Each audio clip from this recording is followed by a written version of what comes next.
इस वक्त की बड़ी खबर आ रही है कि आतंकी संगठन जैश ए मोहम्मद ने अयोध्या में मौजूद राम मंदिर को उड़ाने की धमकी दी है। जैश ए मोहम्मद ने धमकी भरा ऑडियो जारी किया है जिसमें उसने 2001 में राम मंदिर पर हमले का जिक्र किया है। इधर सुरक्षा अलर्ट के बाद राम मंदिर की सुरक्षा भी बढ़ाई गई है। चाक चौबंद व्यवस्थाएं वहां कर दी गई हैं। सुरक्षा एजेंसियों ने ऑडियो की जांच भी शुरू कर दी है। अब ये डिटेल हमारे सामने आई है न्यूज़ 18 इंडिया के पास। यहाँ अखाड़ा में आपको बता रहे हैं, देखिए अंग्रेजी में ये लिखा है कि उर्दू भाषा में इसका प्रयोग के जो ऑडियो है उसमें ये कहा जा रहा है कि इस मंदिर को तोड़ दिया जाएगा, इसको डिमोलिश किया जाएगा, इस पर अटैक किया जाएगा।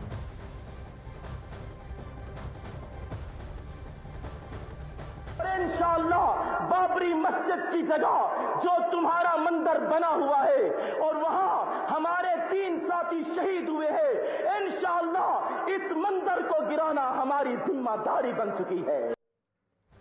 ओपी तिवारी और भी डिटेल्स के साथ हमारे साथ जुड़ रहे हैं। ओपी, एक बात बताइए, क्या हमें पता है ये ऑडियो कब का है और इसमें आवाज किसकी है? बिल्कुल आनंद, मैं आपको बता दूं कि खुफिया एजेंसियों के हाथ ये ऑडियो और वीडियो विगत दिनों ही उनके हाथ लगा है। और सबसे महत्वपूर्ण बात यह है कि खुफिया एजेंसियों का मानना है कि इस ऑडियो वीडियो में जैश ए मोहम्मद के एक प्रमुख आदमी की आवाज़ भरी गई है।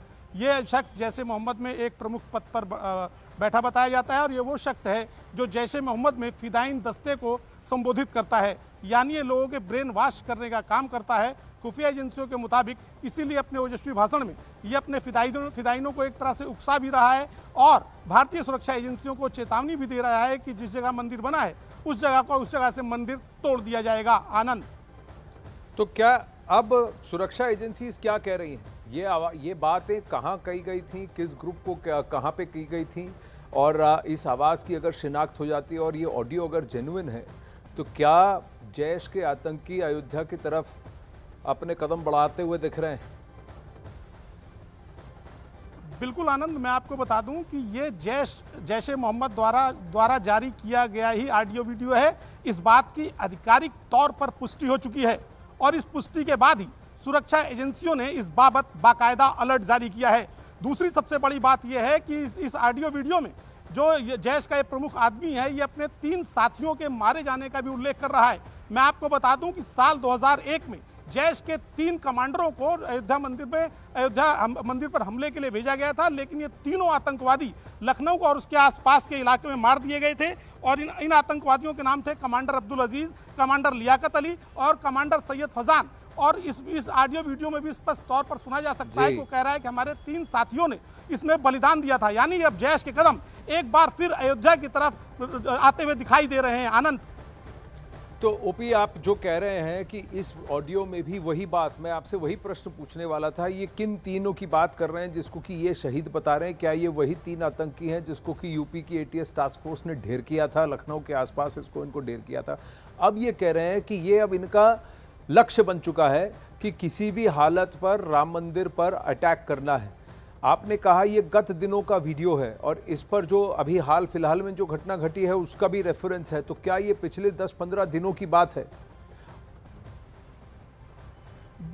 बिल्कुल आनंद, ये 10-15 दिनों के नहीं, महज 4 से 5 दिनों की बात है। और अगर आप एक्चुअल में आना चाहें तो ये पिछले 72 घंटों में जारी हुआ वीडियो है। इस बाबत 2 वीडियो अलग अलग तरीके से जारी किए गए हैं। एक वीडियो 13 सेकंड का है जबकि एक वीडियो 1 मिनट 12 सेकंड से ज्यादा का है। दोनों में लश्कर जो जैश ए मोहम्मद के प्रमुख लोग हैं वो जो है लोगों को मतलब अपनी टीम को एक तरह से प्रोत्साहित कर रहे हैं, उत्साहित कर रहे हैं और धमकी भी दे रहे हैं भारतीय सुरक्षा बलों को। और ये स्पष्ट तौर पर वो स्वीकार भी कर रहे हैं कि साल 2001 में तीनों आतंकवादी जो मारे गए थे वो पाकिस्तानी थे। आनंद, मैं आपको बता दूं, और ये लोग ये स्वीकार कर रहे हैं कि हमला पाकिस्तानी आतंकवादियों ने ही किया था। आनंद, देखिए ओपी, यहाँ पर गत दिनों में जो घटनाएं घटी हैं उसमें 2-3 बातों की पुष्टि हुई है कि भारत के अंदर पहले ही साजिद जट के अंदर करीब 16 पाकिस्तानियों ने घुसपैठ की है। अब 10 से 12 भी और घुसे हैं। रियासी में अगर साजिद जट के गुट का हाथ था तो फिर कहा जा रहा है कि डोडा किश्तवाड़ उस तरफ जो अटैक्स हुए हैं वहाँ पर इनका जो नया गुट अंदर आया है, इन्फिल्ट्रेट किया है। उसकी एंट्री हुई है। तो क्या इनमें से कुछ पाकिस्तानियों का मंसूबा ये है कि किसी तरह जम्मू के रास्ते और फिर वहां से नीचे उतरकर उत्तर प्रदेश में घुसपैठ करें और फिर यहां कोई कार्रवाई करें? इस प्रश्न का उत्तर ओपी तिवारी से लेंगे, लेकिन पहले आपको वो ऑडियो सुना दें। ये 13 सेकंड का ऑडियो है। इसके अलावा एक और ऑडियो न्यूज़ 18 इंडिया के हाथ लगा है जो कि 1 मिनट 12 सेकंड का है।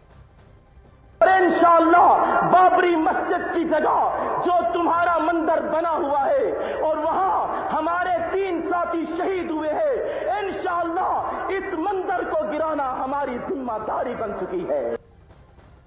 तो दो वीडियोस जारी हुए हैं या 2 वीडियो न्यूज़ 18 इंडिया को मिले हैं। इसमें जो दूसरा लंबा वीडियो है उसमें क्या कहा जा रहा है और ओपी जो घुसपैठ हुई है क्या उसके कनेक्शन को जोड़ा जाए कि वहां से कुछ 1-2 गुट इस तरफ आ सकते हैं, या फिर ये वो नेपाल का रास्ता यूज करके जो इन्फिल्ट्रेट करने की कोशिश कर रहे थे अब वहां पर अटेंशन आएगा, क्योंकि वहां पर भी गिरफ्तारियां हुई थी पिछले महीने।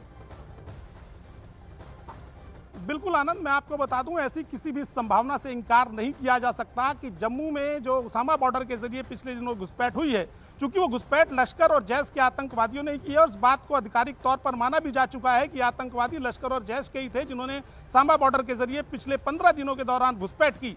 तो लिहाजा इनमें से कुछ आतंकवादी उत्तर प्रदेश की तरफ भी इन्फ्लिल्ट्रेट कर सकते हैं। साथ ही चूंकि जैश का एक रिकॉर्ड रहा है कि वो इस तरह के हमले बताकर करता है, चेतावनी देकर करता है, तो उसने एक तरह से अपनी चेतावनी भी जारी कर दी है। चूंकि पाकिस्तानी खुफिया एजेंसी ISI को बुरी तरह से बौखलाहट है कि भारत में एक बार फिर मोदी की सरकार आ गई है और मोदी सरकार लगातार तीसरी बार चुकी आ गई है। तो इस बौखलाहट को और ऐसे में मोदी सरकार को ज्यादा धक्का पहुंचाने के लिए जैश-ए-मोहम्मद या पाकिस्तानी खुफिया एजेंसी किसी भी हद तक जा सकते हैं और यही कारण है कि चेतावनी वीडियो जारी किया गया है। और इस बात की संभावना से इनकार नहीं किया जा सकता कि चाहे नेपाल के रास्ते हो या जम्मू के रास्ते हो, इनमें से कुछ आतंकवादी संभवतः अयोध्या पहुंचने की कोशिश कर रहे हो। आनंद जी देखिए, कुछ लोगों को तो यहाँ पर डेमोलिश किया गया है, यानी न्यूट्रलाइज किया गया है। उन तीनों की बात भी कर रहे हैं। अंतिम प्रश्न आपसे ओपी पूछूंगा, क्या इसके साथ कोई नोट भी न्यूज़ 18 इंडिया के हाथ लगा है जिसका एक पृष्ठ अंग्रेजी का हम दिखा रहे हैं?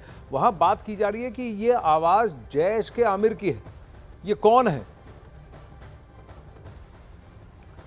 बिल्कुल आनंद, मैं बता दूं, ये जो हम अपने दर्शकों को ये जो अंग्रेजी में लिखा हुआ पत्र दिखा रहे हैं, ये भारतीय खुफिया एजेंसियों द्वारा जारी किया गया अलर्ट है और उस अलर्ट में साफ तौर पर कहा गया है कि जैश के अमीर की आवाज है।